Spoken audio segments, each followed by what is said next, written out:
আজকে গণসমাবেশের সম্মানিত প্রধান অতিথি, বিশেষ অতিথি, বিশেষ মেহমান ও আমার সামনে অভিষ্ট সাংবাদিক বন্ধুগণ ও আল্লাহর জমিনে আল্লাহ দিন বাস্তবায়ন করার জন্য এক জাগরণ কাফেলা, আপনাদের সবাইকে ইসলামী আন্দোলন বাংলাদেশ লালমোহর উপজেলার পক্ষ থেকে আন্তরিক শুভেচ্ছা অভিনন্দন।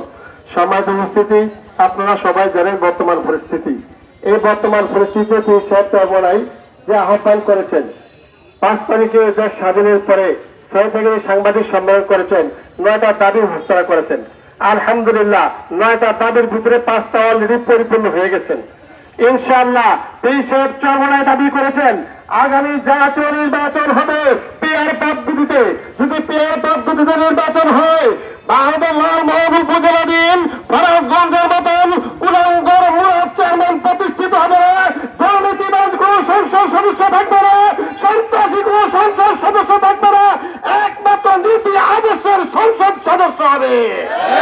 এই আজকে সমাবেশ থেকে সবার প্রতি উদাত্ত আহ্বান থাকবে, প্রত্যেকটি গ্রামে গঞ্জে পাড়ায় মহল্লায় পিআর পদ্ধতি চালু করার জন্য উদাত্ত আহ্বান রেখে আমার সংক্ষিপ্ত বক্তব্য শেষ করলাম।